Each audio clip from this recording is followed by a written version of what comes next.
بسم اللہ الرحمن الرحیم۔ Welcome to my YouTube channel news point 78۔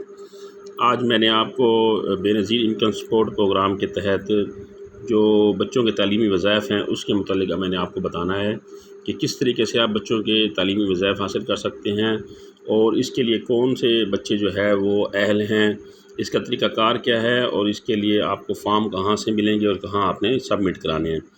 تو سب سے پہلے میں آپ کو یہ بتاؤں کہ بے نظیر انکم سپورٹ پروگرام کے تحت بے نظیر کفالت پروگرام میں جو خواتین اہل ہیں جو کہ سہ قسط لے رہی ہیں یا انہوں نے پہلی دفعہ لیا یا وہ ریگولر بینیفیشری ہیں، ان خواتین کے بچے جو سرکاری اسکولوں میں پڑھتے ہیں یا ایسے اسکولوں میں پڑھتے ہیں جو گورنمنٹ آف پاکستان کے ساتھ ایفیلیٹڈ ہیں، ان اسکولوں میں پڑھتے ہیں تو ان کے بچوں کو تعلیمی وظائف مل سکتے ہیں۔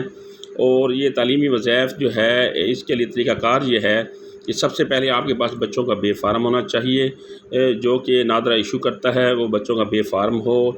وہ بچوں کا بے فارم لے کر آپ نے ایک وسیلہ تعلیم کا جو ہے وہ ایک فارم ملتا ہے جو بے نظیر انکم سپورٹ پروگرام کی طرف سے بھی ملتا ہے، بعض اسکولوں میں بھی ملتا ہے اور بعض فوٹو اسٹیٹ کی دکانوں میں بھی وہ آپ کو مل جائے گا۔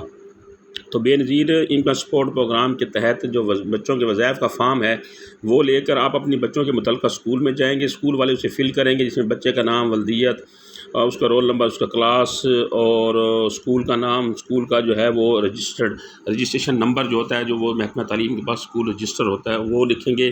اس کے بعد پرنسپل جو ہیڈ مسز ہے، جو ہیڈ ماسٹر ہے، جو بھی ہوگا وہاں پر وہ اس کے سائن اس کے اوپر کرے گا اور اپنا وہ کانٹیکٹ نمبر وہاں لکھے گا اور اپنی مہر لگائے گا۔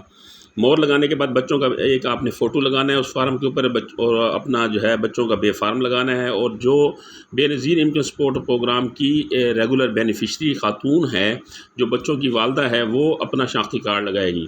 شناختی کارڈ لگا کر وہ اس کو بے نظیر انکم سپورٹ پروگرام کے دفتر میں جا کر سبمٹ کرا دے گی، جمع کرا دے گی۔ اس کا جو وظیفہ ہے وہ ہر 3 مہینے کے بعد آتا ہے۔ 3 مہینے کے بعد اسکول سے بچوں کی حاضری لی جاتی ہے۔ بچوں کی حاضری 70% ہونی چاہیے، 70% سے اس اوپر بچوں کی حاضری ہونی چاہیے۔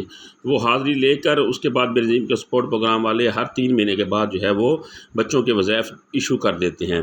اب بچوں کے وظائف کتنے ہیں یہ آگے چل کے میں آپ کو بتاتا ہوں، لیکن میں آپ کو یہاں یہ بتا دوں کہ اگر آپ نے بچوں کا اسکول کسی بھی وجہ سے تبدیل کرایا ہے، فار ایگزامپل بچہ پرائمری سے مڈل اسکول کی طرف گیا ہے تو تب بھی آپ کو فارم دوبارہ جمع کرانا پڑے گا۔ اور اگر بچہ کسی اسکول میں پڑھتا ہے اور وہ اسکول مڈل تک ہے اور بچہ اب ہائی کلاس میں چلا گیا ہے تو تب بھی آپ کو فارم دوبارہ جمع کرانا ہوگا۔ اب میں آپ کو یہ بتاتا ہوں کہ بچوں کے وظائف کتنے ہوں گے اور لڑکیوں کو کتنے ملیں گے اور لڑکوں کو کتنے ملیں گے۔ تو اس میں جیسے لکھا ہوا ہے کلاس پرائمری تک جو بچہ ہے، یعنی پہلی کلاس سے لے کر پرائمری 5ویں کلاس تک جو بچہ ہے، لڑکا ہے، اس کو 1500 روپیہ سہ وظیفہ دیا جائے گا اور لڑکیوں کو 2000 روپیہ دیا جائے گا۔ اچھا، یہاں وظیفہ جو ہے وہ لڑکیوں کو زیادہ دیا جائے گا اور لڑکوں کو کم دیا جائے گا۔ لڑکیوں کو اس لیے زیادہ دیا جائے گا تاکہ لڑکیوں کے اندر یہ رجحان پیدا ہو تعلیم حاصل کرنے کا، کیونکہ پاکستان کے بہت سارے دیہی علاقوں میں لڑکیوں کو تعلیم سے دور رکھا جاتا ہے۔ دوسرا ہے سیکنڈری، یعنی پرائمری سے لے کر مڈل تک جو ہے وہ آپ نے جو بچوں کو وظیفہ دینا ہے، جو آپ کے بچے وہاں پڑھتے ہیں، تو اس میں لڑکوں کو 2500 روپے سہ وظیفہ ملے گا اور لڑکیوں کو 3000 روپے سہ وظیفہ دیا جائے گا۔ اسی طرح ہائر سیکنڈری میں لڑکوں کو 3500 روپے وظیفہ دیا جائے گا اور لڑکیوں کو 4000 روپے وظیفہ دیا جائے گا۔ یہ وظیفہ سہ بنیادوں پر ہوگا، ہر 3 مہینے کے بعد وظیفہ دیا جائے گا، لیکن شرط یہ ہوگی بیسکلی کہ بچوں کی اسکول میں حاضری 70% ہونا ضروری ہے۔ اور بیسک شرط جو میں نے پہلے آپ کو بتائی ہے کہ بے نظیر انکم سپورٹ پروگرام کی جو اہل خواتین ہیں وہ اس پروگرام میں اپنے بچوں کے وظائف حاصل کر سکتی ہیں۔ تو یہ میں نے مختصر آپ کو معلومات دی۔ اس بارے میں اگر آپ کے ذہن میں کوئی سوال ہو تو آپ ضرور پوچھ سکتے ہیں۔ انشاءاللہ اگلی اس طرح کی معلوماتی ویڈیو کے ساتھ پھر حاضر ہوں گا۔ مجھے اجازت دیجیے، اللہ حافظ۔